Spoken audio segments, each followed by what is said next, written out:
Bonjour à toutes et à tous et bienvenue dans ce nouvel épisode du Digital Download. Oops, sorry. Good afternoon, good morning and good day, wherever you may be joining us from. Welcome to another edition of the Digital Download, the longest running weekly business talk show on LinkedIn Live, now globally syndicated on TuneIn Radio through IBGR, the world's #1 business talk, news and strategy radio network. Today on the Digital Download, we're asking a painful but necessary question. Why are sales and marketing stuck in a cult? If you work in go-to-market today, you're likely governed by a rigid series of KPIs. Teams are relentlessly pushed to do the things that drive these metrics rather than the things that actually generate revenue. Why are we led to believe this is a badge of honor? Why are salespeople told they don't need data to support this? They just need to believe it will work. And why do we still think that blasting cold outrage to people who have no idea who we are will move us closer to them rather than pushing them further away? Sorry. That's going to be, I'm sure, a very active discussion, or let's say fruitful discussion. Before we kick off that discussion, let's go around the set and introduce everyone. While we're doing this, why don't you in the audience reach out to a friend, ping them, and have them join us? As you know, audience participation is very well appreciated. Tracy, do you want to introduce yourself, please? Yes, I would love to introduce myself. Good morning, everyone. I'm Tracy Borison, calling in from Calgary, Alberta, Canada, where it's not that hot. I don't know how hot it is for my European friends still at this point, but it's not that hot here. I'm super excited for this conversation because for a very long time, I have talked about marketing and sales KPIs and why we continue to do activities that don't drive the results. And I have lots of examples that I've actually shared on the show before that I'm sure will come up again today. But I think this is one of those things where we just, like, if we're not talking about it, it's very easy to get into the pattern. So I'm glad that we're all here talking about it today, so that we can help people get kicked out of that unnecessary cult. No one wants to be in a cult, right? Excellent. Thank you, Tracy. Ellen. Thanks very much, Patron. I'm Helen McKenzie, a proud associate of DLA Ignite and Aspetilo AI. And I was in the cult, but I've come out now, and I want to be able to feel when I'm doing sales. And I posted this morning about a Gary Vee quote that I'd seen posted on LinkedIn, where he talked about getting rejected so much that you don't feel anymore. Now, perhaps that's what it's like in the sales and marketing cult, that you have to actually get to the point where you don't feel anymore. But I actually want to turn up to work and feel joy, the joy of personal connection and conversations. So escape from the cult and proud to be feeling again. Excellent. Thank you, Ellen. Adam. Hi, everyone. I'm Adam Gray, co-founder of DLA Ignite and co-founder of Aspetilo AI. And yeah, this is a drum that we all keep on banging, I think, isn't it? Because it's so important. And I think that it deserves to be revisited frequently, because one of the things that Tim and I have learned in the 10 years that we've been involved in this space and working together is that people very happily and comfortably default back to old behaviors and things that they are comfortable doing. And I think that reacquainting ourselves and reminding ourselves that there are other ways of achieving success outside of the mundane tasks that we do on an ongoing basis is a really important refresher to keep giving ourselves, and not just the audience, but ourselves as well. So I'm really looking forward to today. Excellent. So am I, Adam. Tim.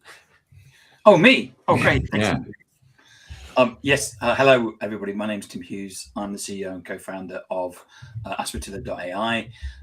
Almost also famous for writing the book Social Selling and Influence, using social media for cold outreach and new business sales. I learned 2 things this week. It may amaze people, but I'm talking to a lot of people about Aspirtilla at the moment. And I talked to an SDR leader this week. He said the contact rate on cold calling at the moment is now dropped to 3%.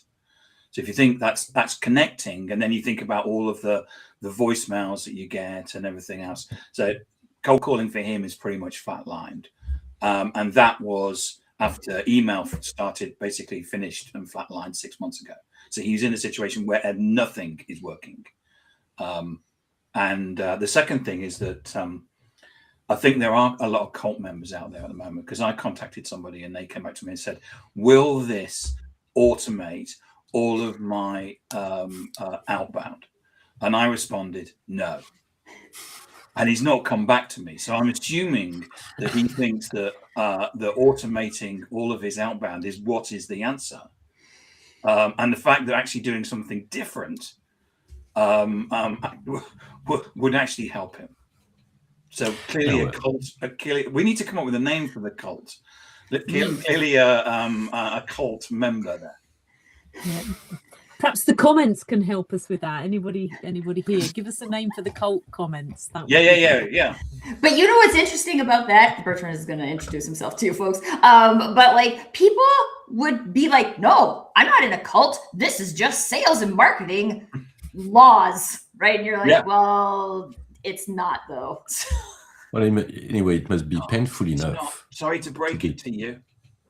It must be painful enough to look for automation, right? Yeah. Okay. I'm just introduce yourself, Bertrand, so we can get. Okay. So my name is Bertrand Godillot. I am the founder and managing partner of Odysseus & Co, and also a co-founder at Aspirtilla. Great. So Bertrand's actually just back for a couple of days on a boat. He's actually had some days off, which is really good. We're really pleased. Which you can see he's got a beard. Which happens when you're not in a cult. Yeah. Well done. And he's got his pajamas on. Yeah. So let's start with. It's going to be a challenging session today. I can tell already, and also because my English is not where it should be. So anyway, let's start with a foundational question. Let's start with a foundational question. Why do leaders, do you think, measure success by the volume of noise created rather than the quality of relationship? Well, I mean, first of all, I'm not sure people think it's noise. I think if you were like, how well are you measuring your noise? People would be like, I'm not doing that. I'm measuring meaningful sales and marketing activities, folks. That's what I'm measuring.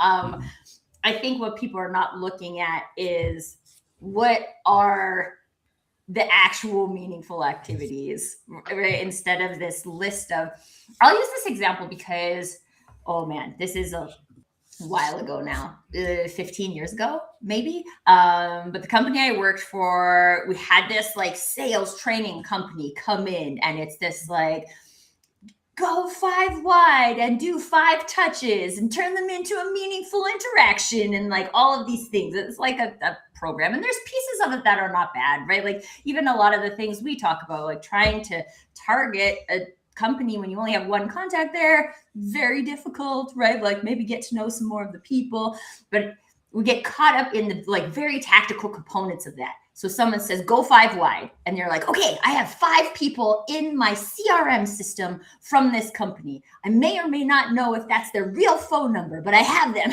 in my CRM. So check, I went 5 wide. Okay, now do 5 rounds. Every round has a call and it has an email, and and then people just start to, I think to some degree, and this is why we use the word cult, is that people have been programmed into thinking that that works, and that works on every single human.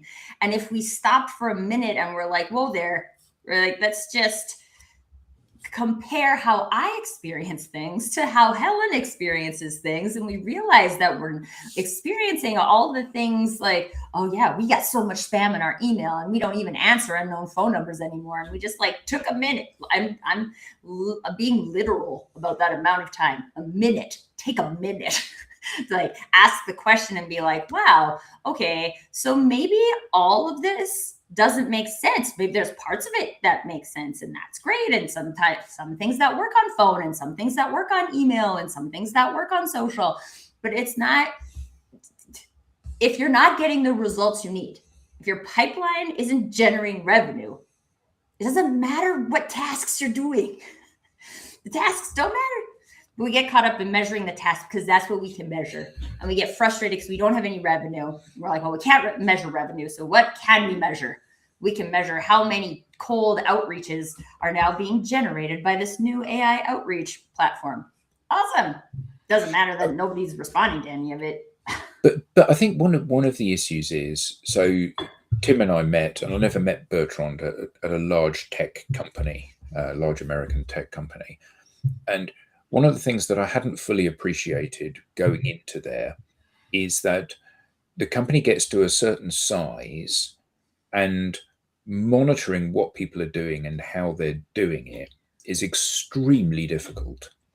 So, you have multiple layers of management, managing teams and managing teams of teams and managing teams of teams of teams. And it's incredibly difficult to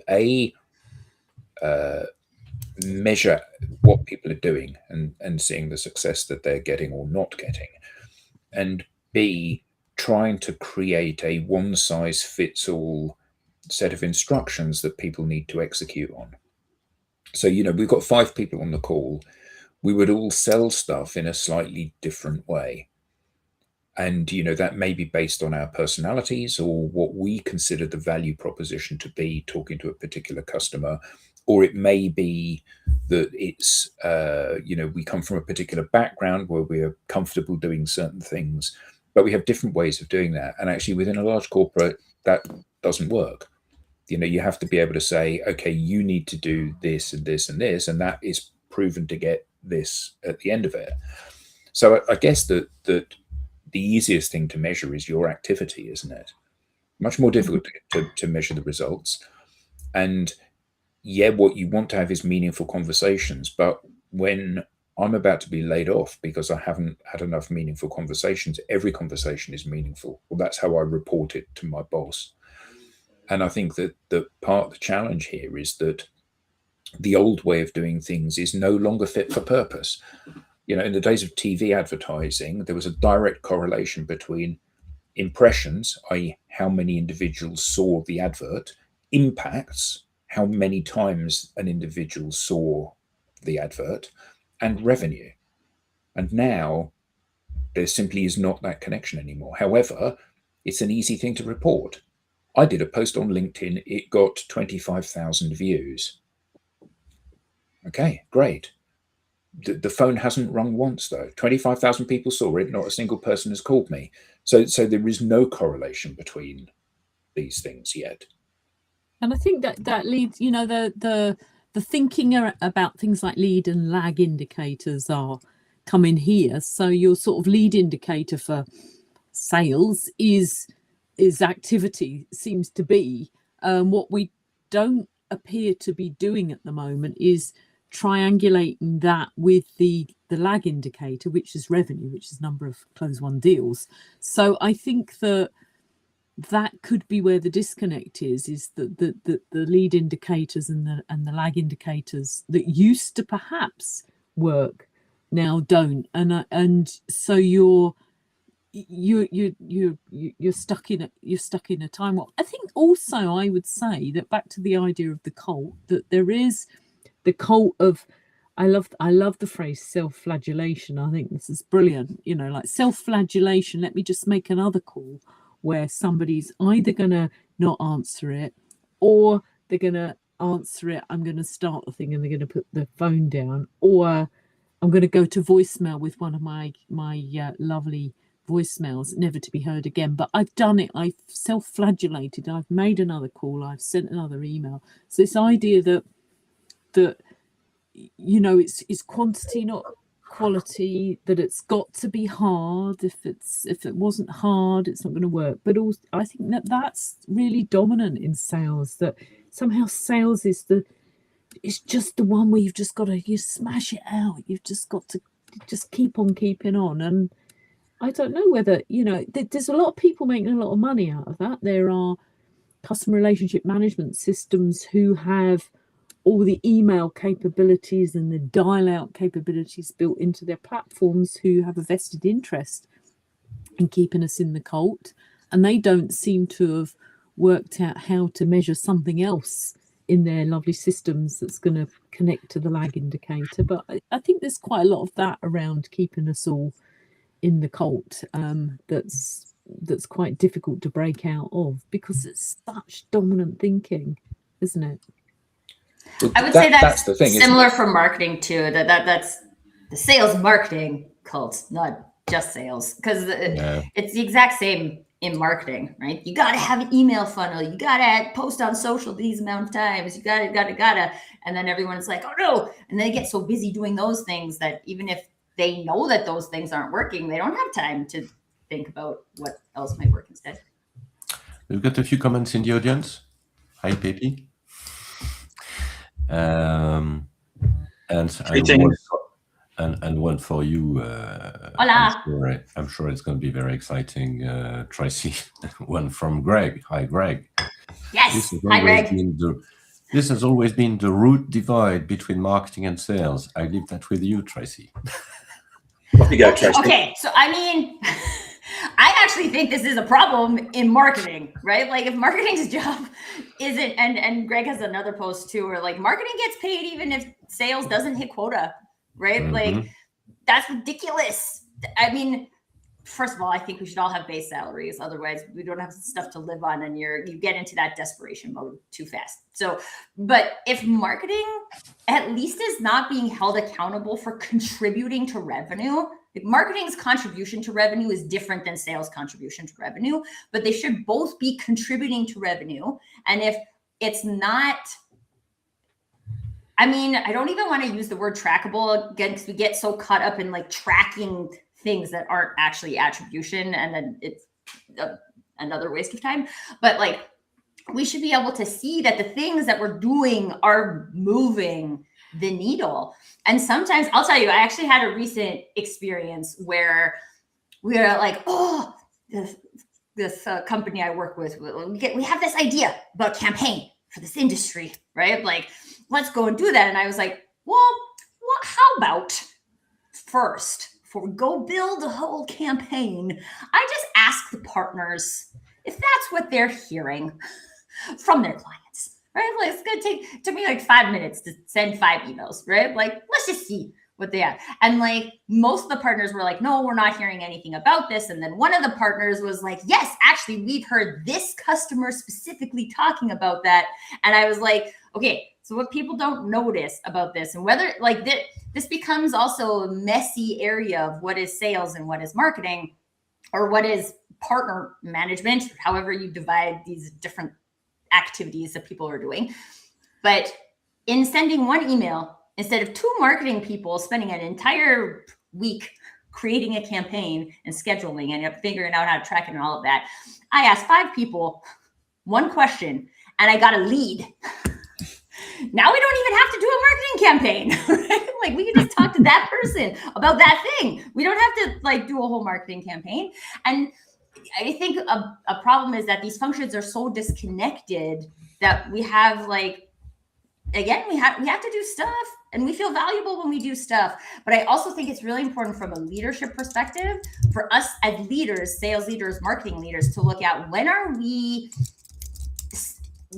we encouraging that behavior, right? When are we giving people bonuses just because they hit their call volume but didn't sell anything? When are we giving people high fives or gift cards when they're like, you sent out this many emails, good job, and it didn't contribute to revenue? That is reinforcing the wrong message. So I think it's really important as leaders to look at what are the messages we're reinforcing with the KPIs we have, and to not be afraid to say, hey, these KPIs key performance indicators. I think maybe the problem is we don't use the whole word. Are they key performance indicators or are they not? And if they're not, I'm not saying don't track it. There's some things that you track anyway, right? But it's not a key performance indicator. Let's watch our language. Let's readjust it if necessary. And let's be like, let's learn and grow together from the leadership perspective. Because otherwise, if you're a salesperson or you're a marketing coordinator and someone is like measuring your quote unquote success based on the activities you're doing, of course you're going to do those because that's what it takes to not get fired. Yeah, no, except then you layer on. Sorry, Tracy. I was just going to say for sales then, and this is what Greg is referring to, then you layer on this other layer of you have to hit quota. So I have to hit quota or I'm going to get fired. I also have to make X amount of calls a week or I'm going to get fired. And these two things don't connect to each other. So now I can only do one of them as leaders. Which one are we reinforcing? And I just wanted to come back to the point that marketing are disconnected from sales, because I think that potentially could have been the case, although I do know people that might have written a book about the very connectedness of it. But what I've been hearing in the market, talking to marketing, is that they are increasingly being held to account for the quality of what's going on and for the connectivity to what's happening in sales. So when you think about a traditional lead generation exercise, a white paper with downloads where somebody gives you an email, a webinar where somebody registers and gives you an email, I think that they are increasingly being held to account for who's actually going, what were those emails, and were they of any use to sales. And if we think about the example that I think Tim quotes quite a lot, Mickey Mouse at Disney.com, that's how I went to a webinar and that's the email I gave, then actually the quality of leads that marketing get is even less likely to be useful for sales. And so I do think that although marketing did potentially exist over there somewhere, I think that I'm hearing that they're becoming increasingly more anxious about the results that the bits that they are doing are producing for sales. So back to sort of an idea that you can bulk up. If marketing send 5,000 emails instead of one, then the chances of one of the 5,000 being of use to sales potentially is more theoretically, because you're just bulking up. If I send 1 million, am I going to get whatever? So I think that's just an interesting dynamic that's going on in some of the people I'm talking to in marketing, that their seats are increasingly feeling a little bit more uncomfortable. Also with AI coming in and being able to spin up content, if what we need is content and an AI can do that for us, I hear founders saying, well, we need a few blogs, but we're just using AI. We're not taking anybody on doing marketing just yet because we've got a few people here that can write some stuff and we're just using AI to spin it up again. But the problem with that, and I know that that's a thinking that pervades organizations, but the problem with that thinking is that you are teaching people not to continue to consume the content that you're creating, isn't it? Yeah. So if I get AI to, as you said, spin up some content that I can publish in a blog and somebody reads it, they might think that it's AI slop. It is AI slop, but they might think that it's AI slop, in which case, when they come back the next time and they're presented with AI slop, they might think, I'm never going to read another blog from this company because it's always AI slop. And I think that the challenge that every person that's doing any kind of outbound has, whether that's a marketing outbound or a sales outbound, the challenge is that until I know who you are, all you're giving me is words. It's the promise that your product or service or solution solves my problem. And nobody ever begins their outbound by saying, we're third best, we're a little bit expensive, we don't deliver on time. Everybody tells you that their product or service is the solution. So I've got a whole host of people that are ostensibly saying the same thing to me. So which one am I going to read? Which one am I going to believe? Well, the person that I know. If Eric Smith over there, who I've never met or spoken to, sends me an email that says, I think this is something you should consider, that's very different to Tim sending me an email that says, I think this is something you should consider. Because one of the people, I don't know who they are, and the other one has built equity over a period of time with me. And I think that increasingly organizations are starting to realize that context is more important than content. The best content in the world is only any good if I read it, and I'm not going to read it because I've no idea who you are. Okay, so that's the issue that has to be addressed, isn't it? There needs to be some kind of relationship or platform that gives that piece of content context in order that I'm going to A, consume it, invest my time and effort in reading it, but also be in a mindset that makes me think this person is speaking the truth rather than just telling me what they think I need to hear to buy their product. Did you see the news? Did you see the news that that somebody is suggesting that LinkedIn is going to create a button that you can press again on posts that if you think it's AI slop? It's already there. Okay, I haven't seen it yet. Yeah, it came out today. If you go to the share bit on the post, there's one of the options is, I think this is AI slop. Well, I saw it on a post earlier. I think it's disingenuous, though. I mean, way before AI, I was doing some research for some study guides that I was producing, and I was using the internet for research. And the quality of some of the blog posts that must have been being written by human beings, because there wasn't the ability for anybody else to write them in those. That's how long ago it was, in a quill pen, was debatable. And I don't like the idea that it's a little bit like 4 legs good, 2 legs bad, as in like, you know, if I make use of AI to help me create some content for you that is helpful, how's that a bad thing? If actually what I've done is created some content which is thoughtful, which is helpful, and actually is something that could be useful to you. And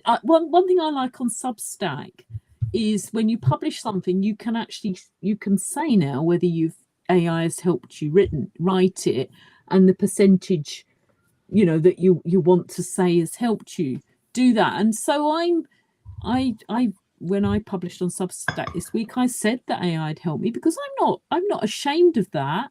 I'm not, you know, a published, unlike the esteemed gentleman here, I'm not a published author and never will be in that sense. But I do have some. You are a published author, Helen. Well, I am, but you know what I mean. That's a study guide. It's slightly different, but I've not written War and Peace or something like that. I'm not but I have some interesting ideas I think might be people in my network might be interested in sharing, and I'm going to use tools like, I don't know, a camera to take a photograph of me that's relevant, that's going to help, that might create a bit of interest for you to come and read it, along with an AI tool that's going to help me write it. I just don't like this idea of and then what if I spend hours writing something and I put it out there and you just decide it's AI slop and you diz me? I think it's an interesting development, and it's what is it going to stick us all back in the cult of having to create everything from original thought, and only people that can write can post, and the rest of us just need to sort of watch and be in awe of it, or what? Well, I would say that I know a lot of people who are writing themselves and still get a final pass through their teammates, just to make sure that you know, maybe there is the right international English formulation, stuff like that. So yeah, it's going to be an interesting feature. I take the opportunity to say hello to Nadia. Hi, Nadia, and thank you for joining us today. And I'll go back because there are a few good comments from Greg as well. But one question before we move forward. I think there's behind the scenes, there's also the question of how do you grow your business? Because when you're a startup company, there is no question whether marketing and sales are aligned. I don't think there is any question mark on this. And they are probably, and most certainly both, let's say, incentived on revenue. And there is no new KPI, etc. So there's some sort of, I think, recurrent pattern here, since we talk a lot about AI, that takes us through that journey where all of a sudden there is the gap between these two departments or these two functions is actually widening. And before they completely diverge, which can be the result. But then the question is, if you don't use these KPIs, which are about looking after your activity, then how do you measure progress? Good question. So I want to quickly address the widening of the gap between sales and marketing, because there are some industries at some size of business where that actually works. So if you are in a B2C retail environment, you are going to have your marketing team over here that is responsible for driving people to a website, to a store. That's their job. You're going to have salespeople whose job is converting, right? So it is a funnel. It's actually a funnel. Whereas in B2B sales is not like that, right? And it will never be like that. So whereas in some instances, a divergence is actually fine, right? Like that's fine. I worked in a big retail marketing organization. The marketing team's job was to drive people into the store. A salesperson's job is to take who comes into the store and sell them something. That's how the system is built. So when the marketing and the sales are in alignment with the system that sells, then it's okay if they are intricately combined. I worked in marketing. I didn't know any of the salespeople. I would talk to store managers to figure out what kind of things do you guys think would drive traffic, and then we would do stuff. But it was not. It wasn't interwoven by any means. So I think it's also important for people, just in case we get anybody watching the show who is looking at B2B mass sales, right? You might be good. It's not necessarily a problem. Where you come to the problem is on the results side, right? If the things that you're doing are driving the results, then the things that you're doing aren't matched to your business or aren't matched to your industry or mismatched somehow. So I think that's the important thing to look at, is how is this match, how is what we've created here and what we've created here adding up to what we're trying to do, or not adding up. And if it's not adding up, let's try something else. But I think that goes into how are we as leaders, as business people, enabled in our adaptability versus in our commitment, right? We say these, we are if you're a person who hits those KPIs every month, they're the most dependable person, right? You get these names and these awards that are you want to keep doing this. This comes back to what are we encouraging people to do? But if instead we're every time somebody asks a question about whether or not this marketing activity could even potentially be connected to some kind of sales outcome, they ask the question, then we're this is going to allow us to learn and grow. And maybe we could reward and celebrate that to shift the focus into how we change it. Because if I know we can talk about, and it depends on the size of the organization, about things being led from the middle. And honestly, I would love to believe that. But at the end of the day, if anything led from the middle is going to get squashed by the leadership, those people are either going to stop talking or they're going to go to another organization. And those ideas are never going to come to life. The leadership team has to be the ones that are capable of seeing that what they're doing isn't working anymore. And if we don't have enough self-confidence as individuals to say like, oh, well, you know what? Cold calling did work really well in the 80s because people had no other way to figure out who we are. And they actually received that as being helpful. And now I still want to be helpful, but contacting people that way isn't perceived as helpful anymore. So now I have to figure out what is perceived as helpful these days so I can go out into the world and be helpful. And I think being helpful is the thing that marketers should focus on too, not just like sharing content. But I think we've got to, it's easy to stay in a cult. That's why they call it cults. Right? People are programmed to stay in them. And until someone is like, oh, except everything about this cult doesn't make sense. And honestly, there probably is some kind of risk then that you're taking to say like, I'm going to leave this cult. And I don't really know what exists outside of this cult, but I do know that this cult is bunk. And if I stay in it, I'm going to know exactly what's going to happen, which is no results. But it isn't the issue in organizations that you said about cold calling working really well in the 80s. So it has created a legacy that people believe is repeatable. So, you rock up at my company with your newfangled email campaigns because email is a new thing. And I say to you, how much revenue has your email generated? And you say, well, none, because it's a new idea, but that's how people are moving. They're moving to this as a technology. And I say, yeah, my cold callers have generated 100% of the revenue that we've got as a company. So we're not messing with that. And unfortunately, this continues to be the thinking on which outbound and sales generation is predicated. Even when people know that it doesn't work, I think the problem is that it in its favor, the great thing about cold calling is if you phone somebody at the right time, and if the right person answers the phone, and if they have time to have a listen to you, and if they're amenable to what it is that you're saying, it can be an incredible accelerator. But there's an awful lot of ifs. It's a bit like picking your numbers on the lottery and saying, okay, well, this is my income for the next year. And I think that the problem is that we still hold on to that, don't we? If I just happen to get that one lucky break, everything will be all right. One more call, Adam. One more call. Exactly. But that is it, isn't it? Sadly, that is the methodology here and the belief system here. And so I think the issue with cold calling, cold emailing, cold advertising, all of this stuff is the cold bit.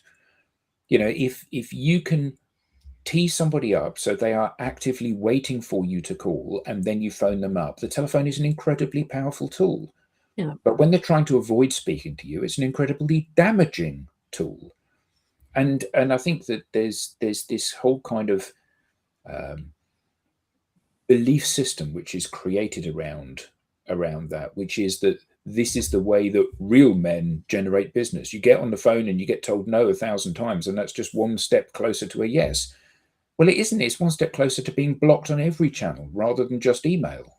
Yeah, and I think one of the things that the as is cult that the way we are now is and has been really good at is storytelling. I've written storytelling down here because I think that there are lots of stories that come out in podcasts, in LinkedIn posts, in all sorts of things about how I had a process that got me to the President's Club, which apparently in sales is where you've sold a lot and you get invited somewhere very nice.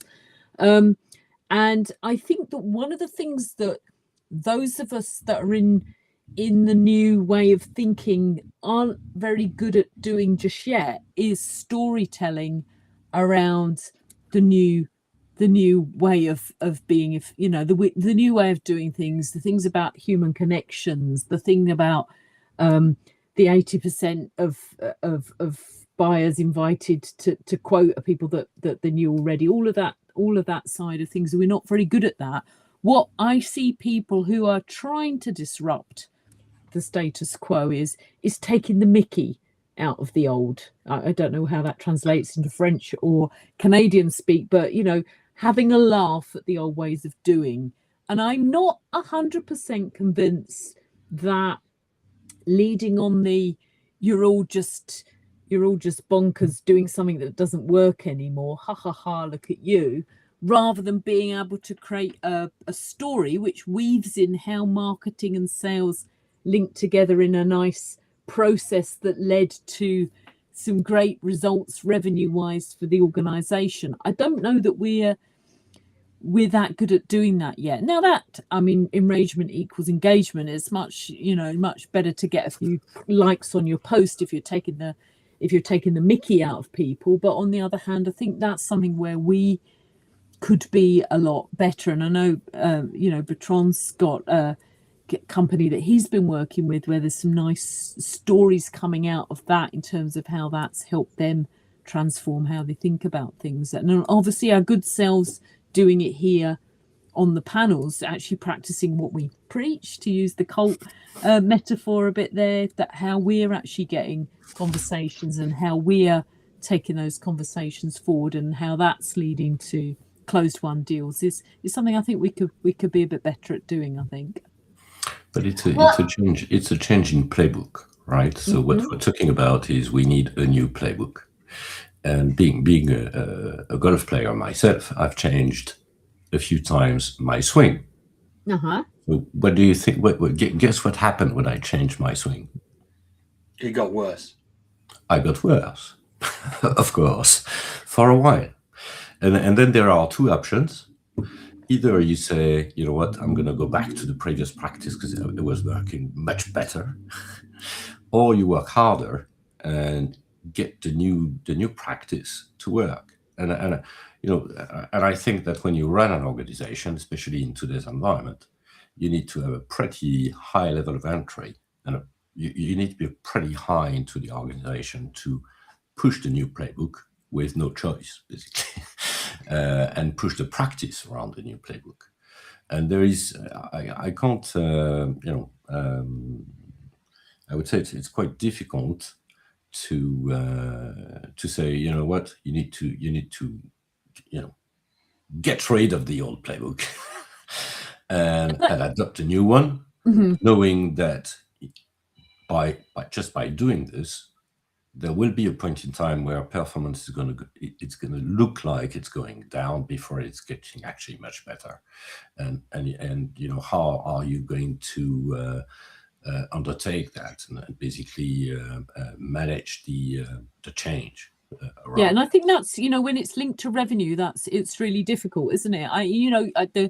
Tim and Adam coming from the IT, the systems world, when I think about when in one of my old roles, when we changed the IT system and you did all this testing and you had to have this day where you went live and you switched the old one off and you switched the new one on, and then all the testing, there would still be a few bits and bobs that didn't work and people were getting, and there was that period where, as you say, performance went down. Now that might be okay if it's something that's not mission critical, but when it's revenue into the business pipeline, money, to keep the lights on, to keep people paid, it's quite a difficult leap of faith. And again, so I don't know how we talk about that, whether you've got to keep one foot in the cult whilst the other foot's, or whether you have a clean break, but that's the storytelling about it, isn't it? That's about as we go along and as more people think about doing sales in a different way and do it that way. I in my old role, I was straddling two horses. In this role, I'm just social. I'm just doing what we do, and it's who needs an email and a voicemail? I certainly don't. I haven't used a single one since I started here, and I'm having conversations coming out of my ears in terms of the too many to write up and deal with. Too many feedback. Well, and I think. Sorry. Oh, hi, Matt. Feedback from Matt. Adam, you want to read this one, or Tracy maybe? I can read it. So Matt says, I'd rather fail in form I know than fail in one I don't. Seems to be the logic that helps folks avoid innovating. Basically, doubling down on the old and making the problem worse. Love that. And that's brilliant. Yay, Matt. Thank you for sharing that. Thanks, Matt. That's good. This is, so when I look at some of the ways I've seen this new playbook thing rolled out for people is similar to the technology thing where like, hey, people, you are not involved in this decision at all. These very smart people at the top have changed your entire playbook because we know better than you what it's going to take to sell stuff at this company, which if nothing is working, then that's absolutely not true at all. And the people who are receiving it know that that's not true. But it's like a thing. If a playbook is just a thing that's like pushed on you and I'm not the type of person, I can't do it anymore, right? Like if someone is like, here's a playbook, and I'm like, this, and this about this playbook is stupid, and I'm not going to do this. But like, and here I'm going to go and I'm going to sell stuff and nobody's going to complain about it because I'm the one getting results. But like, if you are early in your career, you're probably not going to do that, right? You're just going to be like, oh, someone told me to use this stupid playbook. And I've heard this so many times from salespeople. And I think maybe I get the like sneaky insight because I'm not the sales leader. I'm just somebody in marketing who's trying to help them. But they're like, this is dumb. I'm supposed to do this, but then it doesn't give me time for this. So then I'm not making good calls and I'm just doing this because this is the thing that's required of me. And no one even stopped to ask them like, what would you do? And I get, Adam, that like as soon as you get 150 salespeople that are reporting to you, it starts to seem unscalable. But at the same time, if you got 150 people reporting to you and you're the sales leader and none of them are hitting their revenue target, someone else is on the chopping block too. And it's you because you can't help your team generate sales, right? So what are the things that help us generate sales? How are we having those conversations? Yes, at some point when we have a system that works, we can turn it into a playbook. But I think trying to go from like, we have this playbook and let's replace it with a new playbook, we didn't do the work that it actually takes to figure out what should go into the next playbook. And if we can have like a structured way that people can go through this innovation process, as Matt mentioned, right, then we can work together to figure like, I want to keep you as a salesperson. I think you're great. I think you represent the business really well. This old system isn't working for us anymore. How can we tweak it? What do you see that's working? What do you see that's not working? And create the space for us to build that. And there'll be people who get involved and there'll be people who don't. But then it seems like we are building the next playbook instead of someone built another stupid playbook for me that I'm not going to use, which is probably half the problem in the first place because they're not using the original playbook either.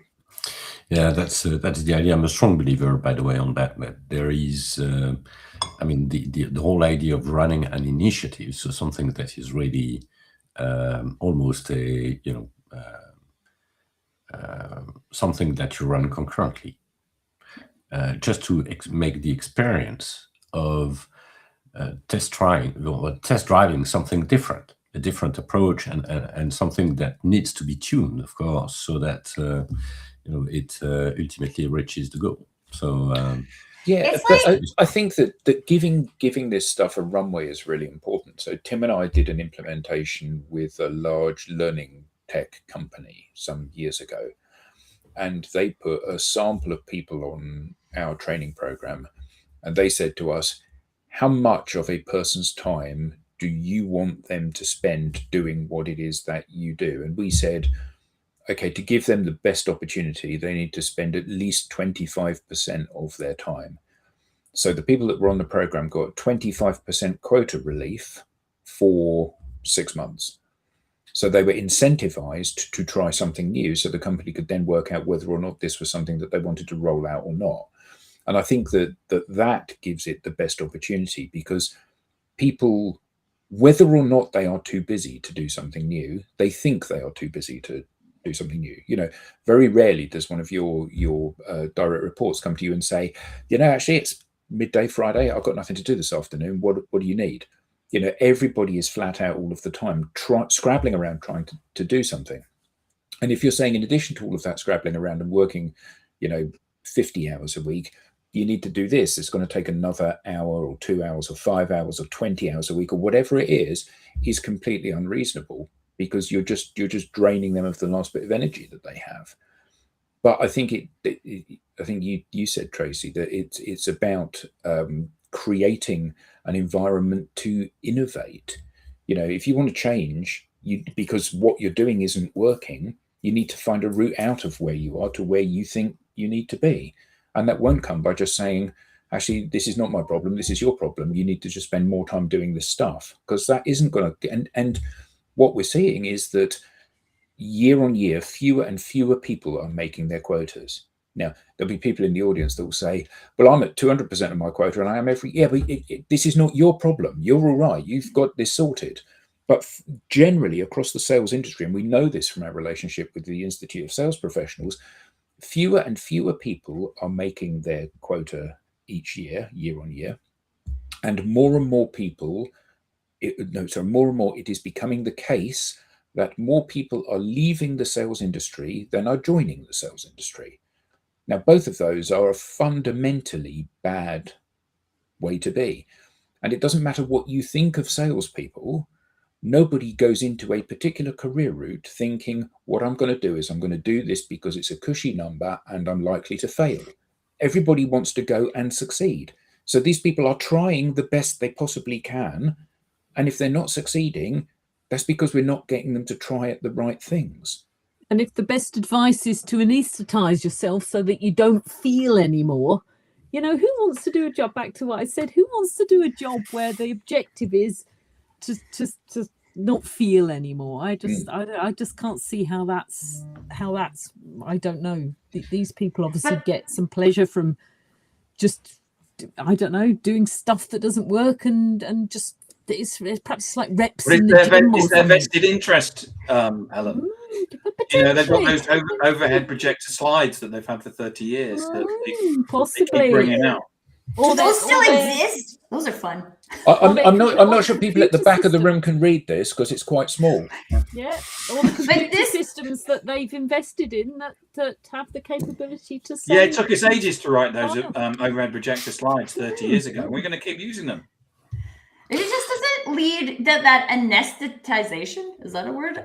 Doesn't lead to performance, right? And one of the things that I'm thinking about in this conversation is like F1, right? Like F1 is probably one of the most well-known performance sports. And this is about performance of a vehicle as well as a driver, right? This year, F1 changed all the cars. Before the beginning of this season, they changed all of the cars. They're now half electric. So every single team had a brand new car. And when you watch them race at the beginning of the season, you can be like, oh, well, that's clearly the best car. And then this one, and then this one, and this one, and this one. And there was at the bottom, these are not good cars, right? They're not good cars. And then recently in the races, these cars have been performing better. Why have they been performing better? Because the people saw that they weren't performing. And then they took that away and were like, okay, this isn't meeting even the minimum viable requirements, right? We're not coming in the top 10. We're not getting any points. How do we get points? How are we going to change this electrical system? Or how are we going to change the seat so we don't disable our drivers, right? We have the missing performance is actually an indicator of something to change. And if you're looking at it like that, this is one of the things I love about F1 is that the entire industry looks at it that way, right? We're all here to win. We're not all here to spend millions upon millions of dollars to lose, right? We're here to win. We got to see what was wrong in this race. And then we got to improve for the next race. And then sometimes even as a watcher, right, you see wow, last week those guys were totally at the bottom and now they're in the middle of the pack. What did they do to their car? They clearly improved something, right? But you're doing it. And then that you do the thing and then it becomes perceptible, right? You can't just ignore the information and be like, nope, just let's get drunk and let's go make a bunch of calls because then we won't feel anything, right? Yeah, I don't think anybody's recommending that. One more call. But that doesn't work. It doesn't drive performance. And if we're going for the answer then is just to hire Max Verstappen, isn't it? Most of the time. Although, here's the thing I love about that guy, right? He demands performance and he will not sugarcoat it, right? That guy is there to win and he wants everyone in his team to care as much about winning as he does. And when they don't, you can hear it over the radio, right? I kind of love that. I'm a big Verstappen fan, although we're Team Mercedes in my house. but like that you need those people. And I actually think like all of our organizations, small businesses, large businesses, we have those people. We have those people who want to see the performance. Sometimes they're in leadership positions, sometimes they're not. But if we as organizations could give those people the space to be like, hey, like I see your investment in making this work. Can we talk to you about it? Like, what can we try that we haven't been trying? I mean, in my brain, it's the simplest thing. Like, why would you not? There's lots of that information in your organization today. We could fix it. We could fix this in like 30 days if we actually like had that intention to say like, okay, everybody's quota is off the table for 30 days because nobody's been hitting it for 18 months, right? So we're just going to forget making up random quotas and we're going to say like, how do we make quota? How does this team make a quota? What does that look like? How can we create that? And then maybe, just maybe, you might hit quota next quarter. Tracy, that is an excellent end for a next session, a next deep dive session on this one. Well, the team, thank you so much, all of you, for a great session today. If you want to know more about the show, this show and the upcoming ones, guess what? We now have a newsletter, so you can flash the QR code on screen or visit us at digitaldownload.live/newsletter. Thank you very much, everyone. See you next time.